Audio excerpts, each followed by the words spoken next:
What's up, YouTube? I'm just at work vlogging.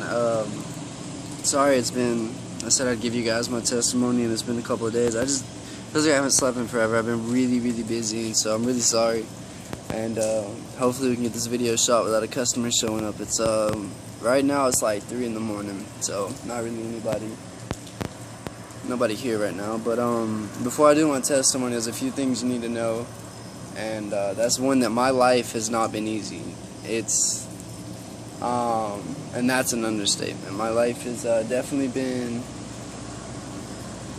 it's definitely been a miracle that I'm still alive. Let's put it that way. Two is that I'm extremely self-destructive.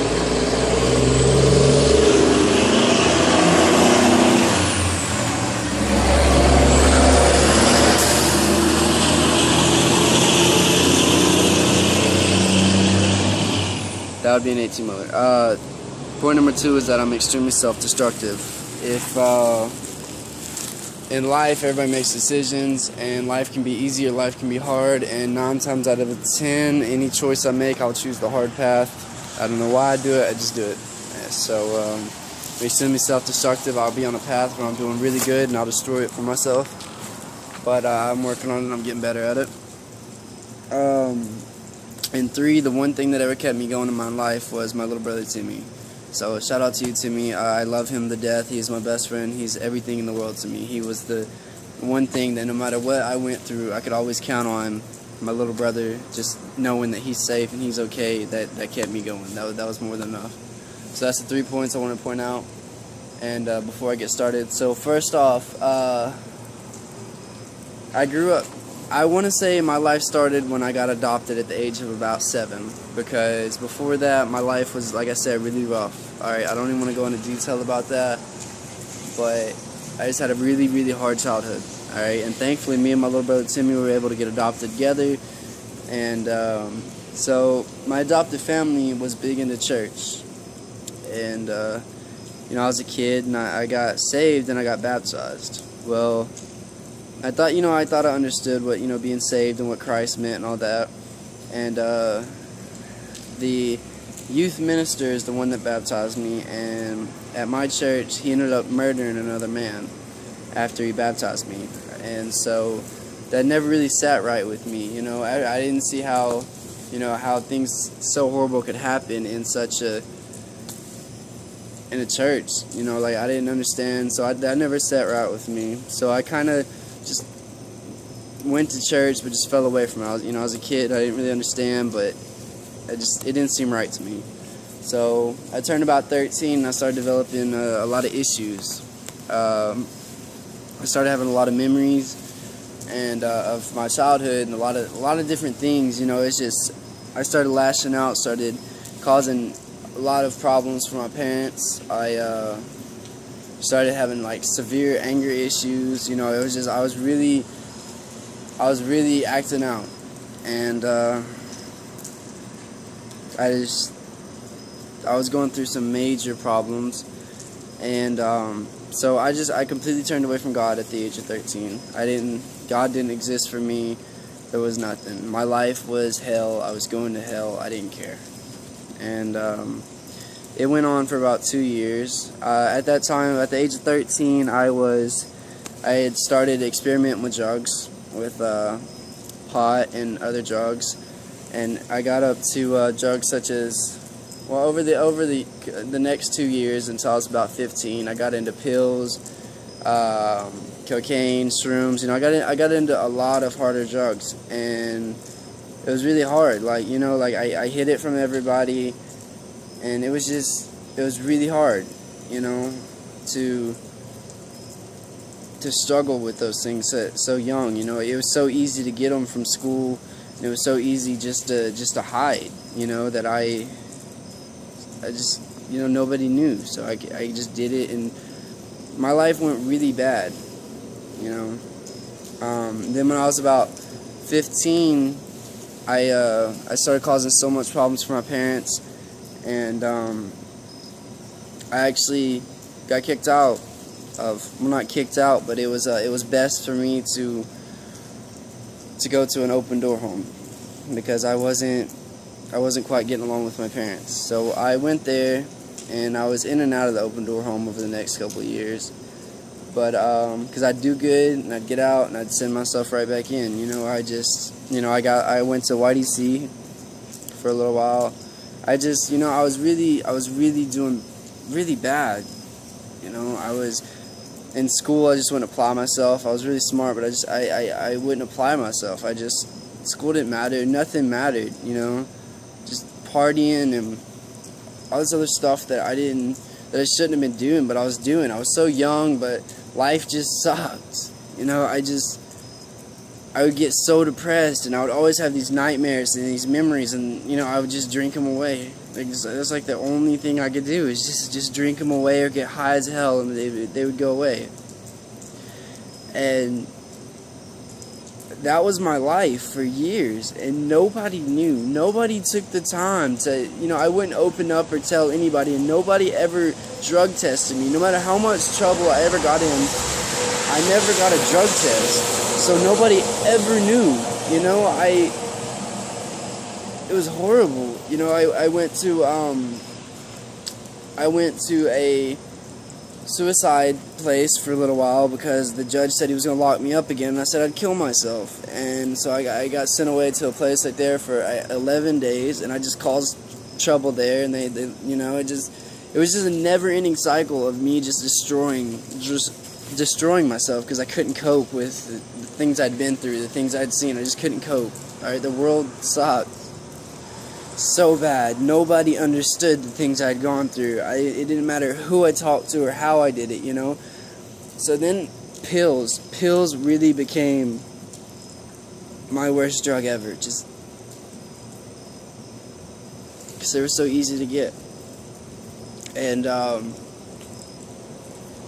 I started overdosing, where I would pass out and I'd wake up in the morning, and I knew I overdosed, but I just do it again. It didn't matter. I was at the point where I got into making these like crazy videos and just putting my life on the line, just doing everything I could just to try to die. But if I lived, then I had purpose to live. That was I somehow could cope with that. If I lived, then it meant I was meant to do something in this world. And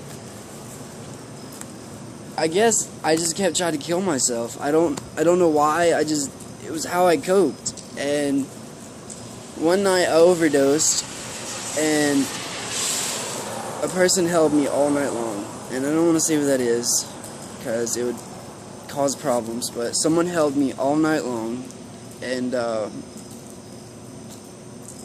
when I woke up, there was a Bible laying beside me. The person had left. They respected enough just to give me my privacy.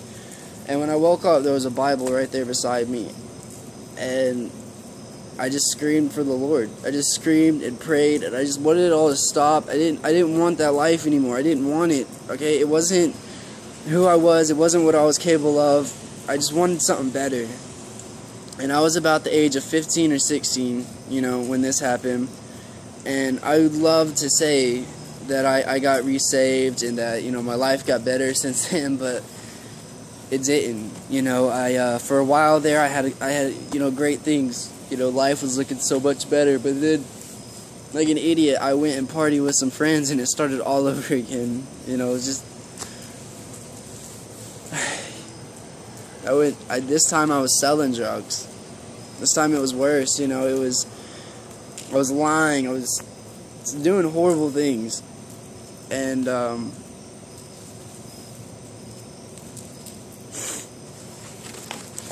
so then I got to be about 17 or 18, and I was still living in the Open Door home, and I was just tired of it.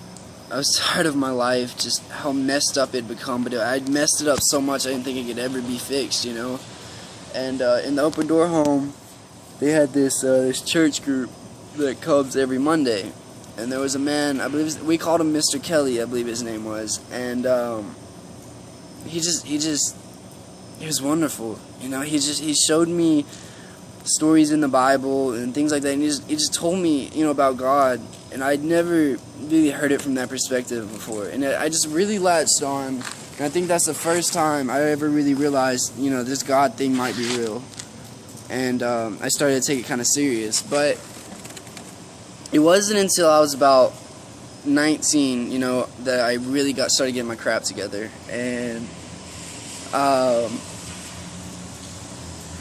my dad was working with me, not like working, but that's the thing. Is like my mom and dad stayed by my side throughout everything I ever did. That's why I'm so grateful for my mom and dad. And kids that talk bad about their parents, I don't understand it, because I put mine through living hell, and they stayed by my side. I don't know.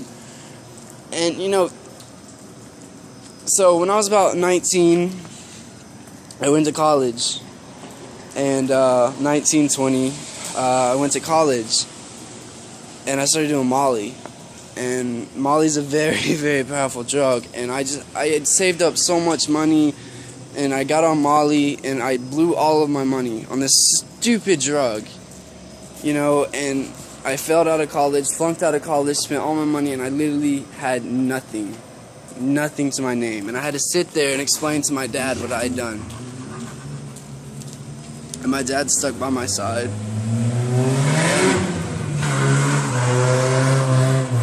And basically my dad told me, you can live here, you need to get a job, it's time to get your life together. And my dad, he sat me down, he's like, it's time to grow up, it's time to stop being a kid, enough with the drugs, blah blah blah. So then I stopped doing drugs about that time. I think I was still smoking pot a little bit, every now and then, but it really had stopped. Drugs weren't really an issue anymore for me. After Molly, I couldn't bring myself to do it anymore. And then of course I was, saving up money, and I had jobs here and there, and over the course of the next year, and, I turned 20, and of course, I met my girlfriend in college, and my son was, she was pregnant with my son, and then it was just, over the past, 9 months, this past 9 months right here is when I really just latched on to God and couldn't thank Him enough for all the blessings in my life. It's a miracle I'm even here. All those nights I would overdose, or I would take so many drugs I should be dead, or I would hang outside cars doing 70 down the road, and I should be dead. I should not be here right now. And I don't understand it, and you can't tell me there's not a God, I can't look at my son who's now born, and you can't look at a baby and say there's no God. You can't look around you at the world and say there's no God. It's just everything.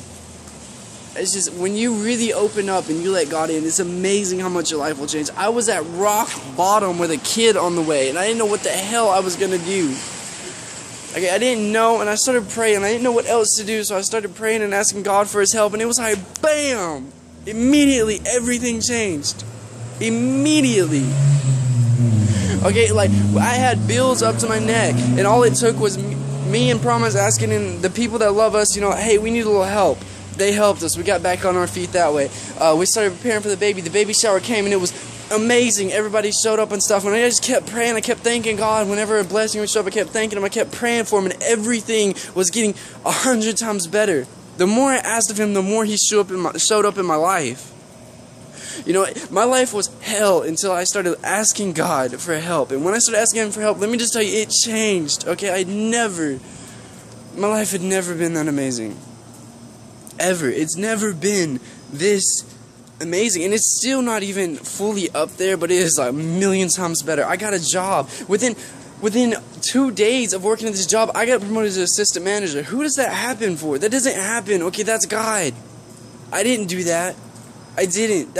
It's not just a circumstance that happened. No, I prayed to God. I said, Lord, I don't think $750 is going to be enough for this baby. I need help. Should I get another job? Can you help me find another job? Can you help me do something? And what did He do? He got me promotion.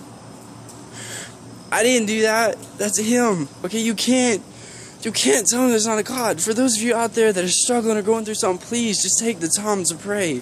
Just ask Him to help you. It might not happen right away. I'm not saying you pray and it happens. I'm not saying that at all. For me, it did. I don't know why, but it did. I'm not saying it happens right away, but you got to give it a chance. Please, join me in my walk to Christ. I have never been closer with my God. I don't even know every scripture in the Bible. I maybe know 20 of them. I don't know much about it. I know a lot of the books of the Bible. I know a lot of, the stories and stuff, and I'm learning every day. I'm learning more and more about God. My life was hell. I should not be here right now. I should not be alive. And as much as it kills me to say that, I really shouldn't. It used to be a joke between me and some of my friends that I would be dead before I was 18. I mean, how sad is that? And to take everything in my life and this, where I'm at today, just where I'm staying today, that's God. That's not me. That is not me. Yeah, I work my ass off every day. I work my butt off every single day. But I'm only here thanks to the person up in heaven. You know what? I still fight the devil every day. I have my struggles every day. Every morning I want to wake up and snort a line, or I want to smoke a pipe, or I want to pop a pill, or, you know, throw back a beer. Every day the addiction's there. But I got a God that's stronger than any addiction. I got a God that will pull me through anything. A God that'll pick me up from any pit I throw myself into. He will pull me out, forgive me, and help me. And the coolest part that I've learned about my walk in faith is the more you throw yourself in, the more you want to be in. The more you want to go at this, the more you want to change, the more you want your life to be better. It's insane.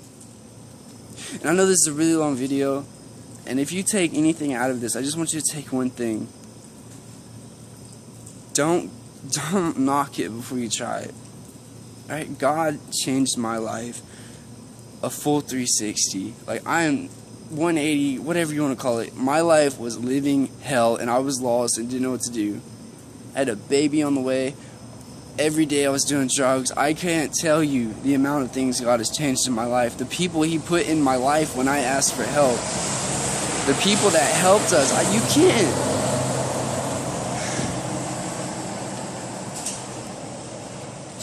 Like I said, I don't want to be that person anymore. That's not me. That's the old me, but God changed that. And I'm happy He did.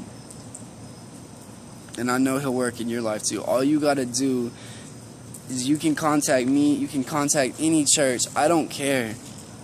Just give it a try. Hey, come find out what my God's all about. If He can change a knucklehead's life like mine, He can help you. I promise He can help you. But that's kind of my testimony, you know. It may have took 20 years, but I did it.